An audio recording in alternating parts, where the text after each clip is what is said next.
plaisir de vous retrouver si tôt le matin pour vous servir des tasses d'actualité, des tasses d'infos, des chroniques, des rubriques, beaucoup d'actualités. 6h30, 9h, c'est avec l'équipe, la team d'Info Matin, disons tout simplement la team du groupe Futur Média. Babacar Fall sera là, le doyen Abdoulaye Sy sera là, Lamine Samba sera là, tout comme Modou Fall, Fat Bintou Konté, Fatima Touré. Mais bon, en attendant, Chérif est déjà là, bien installé. Et ce matin, nous sommes bien seuls, Chérif, pour le moment. Pour le moment, parce que le soi-disant... Grand marabout. Donc il nous a fait faux mot à sous. En attendant aussi l'arrivée de Fall Ndanan, c'est un plaisir encore une fois d'être là. Bonjour aux chers téléspectateurs la semaine. Aujourd'hui on est mardi, encore une fois on rend grâce à Dieu. Et puis le phénomène aussi est toujours là, l'immigration clandestine avec ces jeunes. Une dernière pirogue hier avec 150 jeunes à bord. Presque 80 qui sont disparus, donc toujours pas de nouvelles. Voilà, pas de nouvelles, ce qui est donc encore une fois regrettable. C'est triste, Chérif, et nous en saurons davantage tout à l'heure. C'est dans votre matinale avec la télévision Futur Média Info Matin, 6h30, 9h pour vous accompagner avec de l'actualité, de la bonne humeur, beaucoup de bonheur avec des invités, des chroniqueurs, des rubricards qui sont déjà là dans nos locaux et qui vont nous rejoindre d'un moment à l'autre. En attendant, Chérif va vous servir avec un énorme plaisir la première tasse actu de ce matin.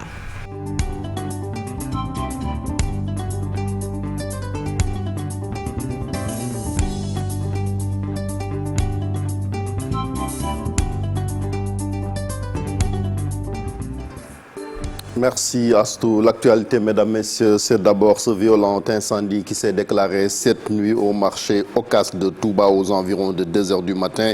Une bonne partie de ce célèbre marché a été ravagée par les flammes. Les dégâts sont énormes selon notre correspondant sur place, Mohamed Jodiop, qui nous signale aussi que les opérations de secours sont toujours en cours. Comme vous le voyez sur ces images, nous y reviendrons. Immigration clandestine, une pirogue avec à son bord au moins 150 personnes qui s'étaient perdues en mer a échoué sur les côtes des îles du Cap-Vert. Donc les rescapés sont pris en charge par les autorités. Seules 70 personnes ont débarqué sur les côtes capverdiennes. On se demande donc où sont passées les 80 autres personnes qui étaient à bord de cette pirogue.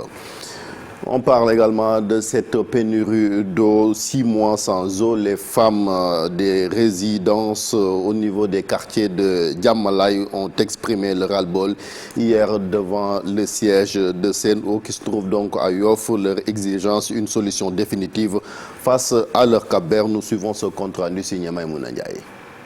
Elles ont quitté le même quartier, Diamalaye. Direction l'agence SDE de Yoff. Devant ces locaux, ces dames ont exprimé leur mécontentement. Les camions citernes en charge de la distribution d'eau, elles n'en veulent plus. Nous le remettons en question parce que la qualité de l'eau est douteuse. La qualité est douteuse.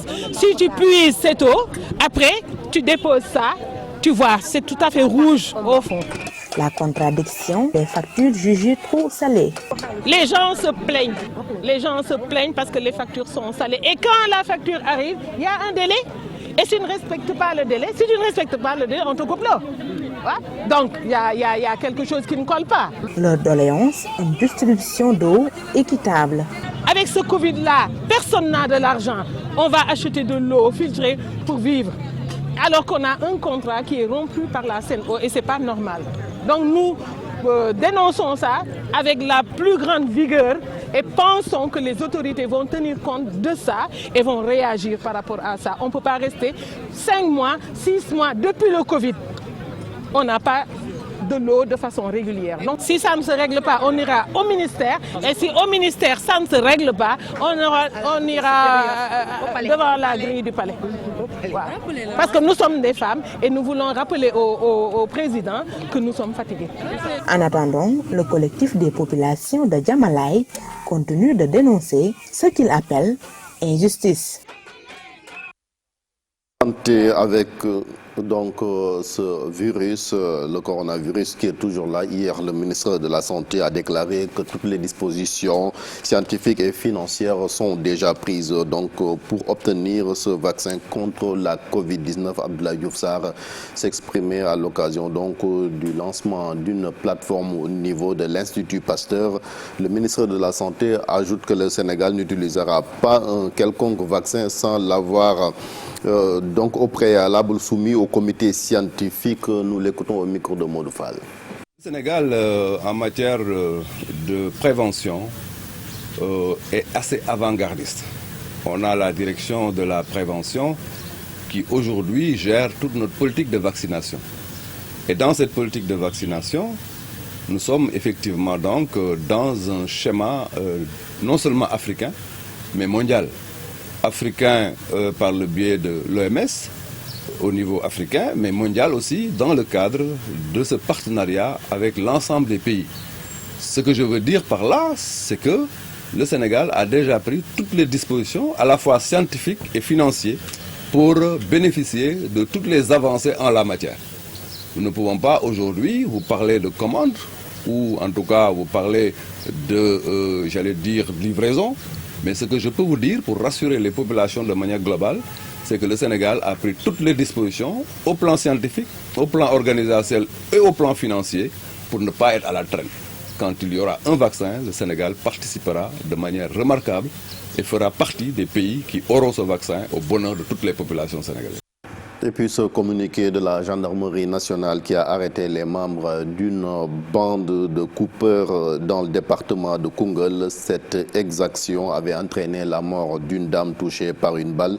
Les investigations ont permis l'interpellation de 4 individus. 2 armes et des munitions ont aussi été saisies suite aux différentes perquisitions. Le dispositif a été renforcé et l'enquête se poursuit selon les Pandores. En sport, nous parlons de la candidature de Maître Augustin Senghor pour la présidence de la Confédération africaine de football. L'actuel président de la Fédération sénégalaise de football a fait face à la presse hier. Donc, pour justifier cette candidature, nous suivons le compte-rendu de Pafrani Nguedia Faraba. C'est la Confédération africaine de football pour une meilleure gestion, l'une des motivations de la candidature de Maître Augustin Senghor. Le patron du football sénégalais prône l'unité, la performance et l'attractivité du football africain. Plus de 15 fédérations soutiennent sa candidature. Ma candidature, elle a eu un cheminement particulier puisque justement, c'est vrai, c'est une expression de volonté propre très forte.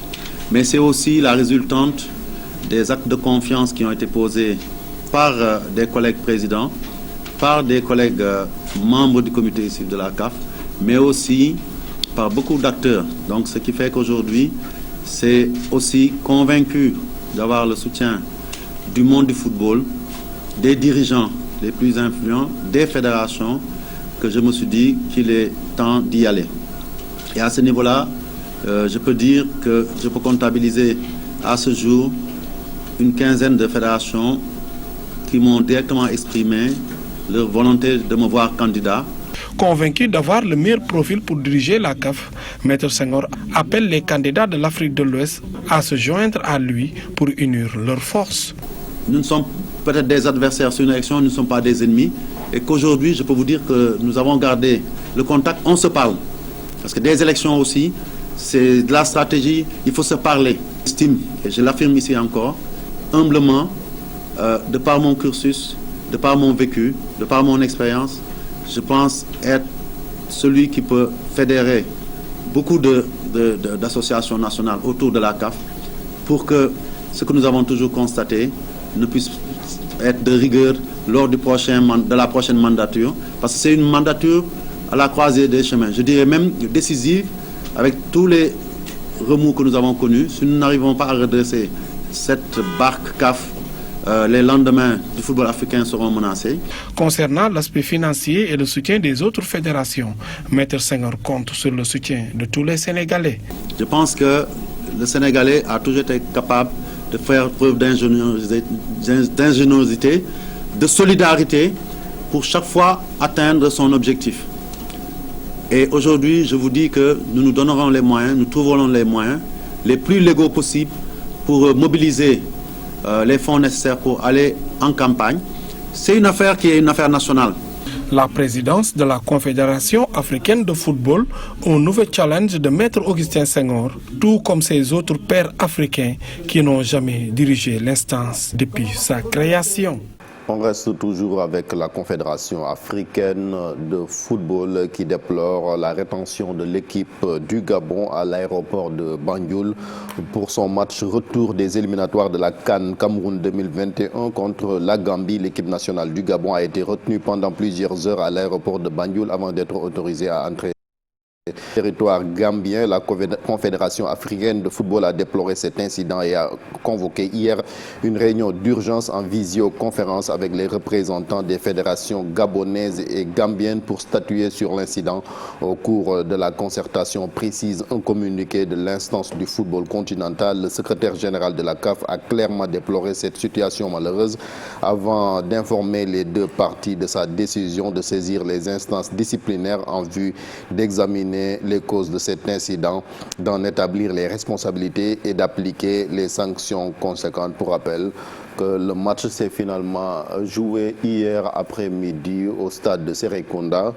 C'est la Gambie qui a fini par remporter la rencontre avec 2-1. Certainement, les Gabonais ont déploré cette situation.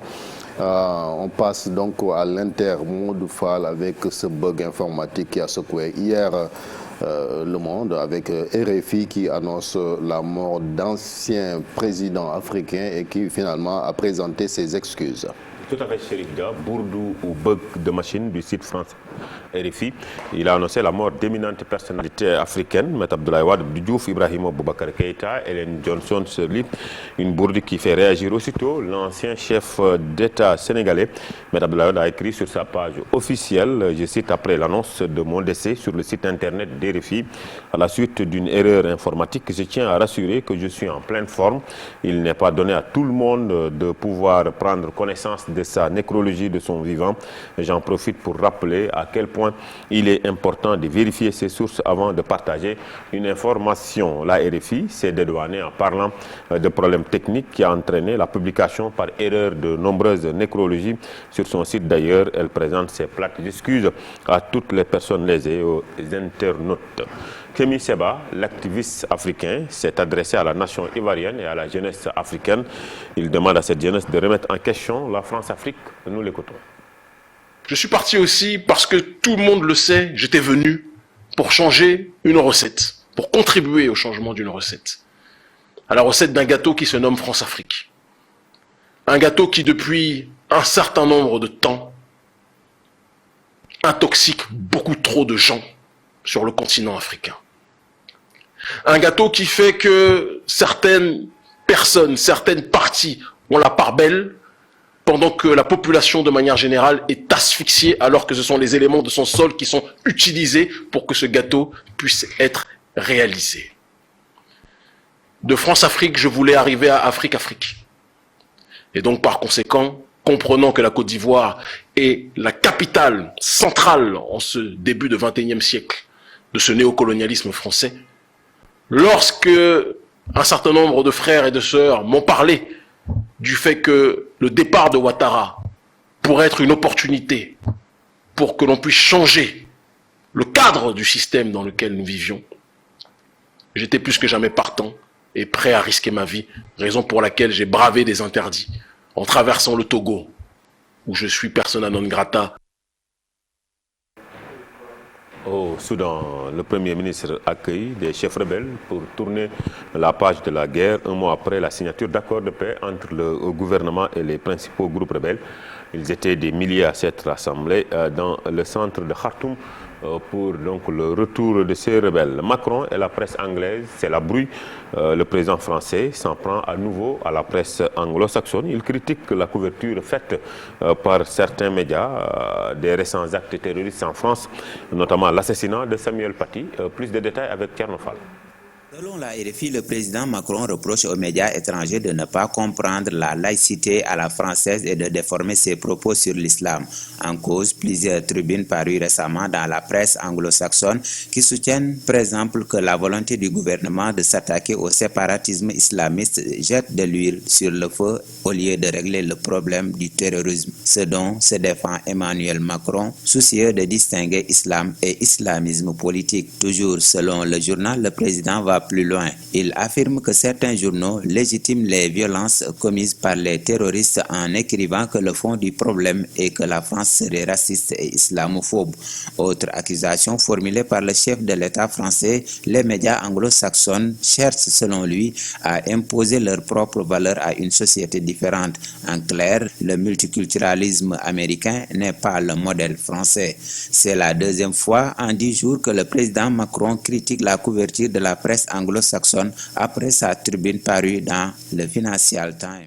Thierno Fall, merci. En Syrie, le chef de la diplomatie syrienne depuis 2006, Walid Moualem, est décédé lundi à l'âge de 79 ans, pilier du régime syrien. Et il est parvenu à conserver son portefeuille durant la guerre malgré de multiples remaniements. Pérou, le député centriste Francisco Sagasti est devenu le nouveau président par intérim, troisième chef d'État du pays en vue. En une semaine, il a comme objectif mettre fin à la grave crise politique qui secoue le pays. Francisco Sagasti est un ingénieur qui a eu à travailler à la Banque mondiale. Il est aujourd'hui âgé de 76 ans. C'est tout pour cette page internationale. Chérif Dia. Merci beaucoup, Modou Fall. Donc, la suite d'infos du matin avec Assouben Diom. Merci beaucoup, Chérif, pour cette première tasse actualité servie par Chérif Dia. Modou Fall, bonjour. Bonjour. Finalement. Bonjour, chers amis téléspectateurs, et bonjour, Chérif Dia. Je m'excuse quand même du retard. Ça fait partie du métier parce que j'étais en train de glaner un peu. De voir les dernières informations, surtout, de réactualiser. Surtout réactualiser parce qu'il s'agit de la page inter, donc il faudra donner des informations quand même récentes. Oui, des informations récentes de qualité car l'info, comme nous avons l'habitude de dire, est une denrée périssable et rare. D'accord, donc merci beaucoup Modou Fall. C'est l'occasion pour nous de...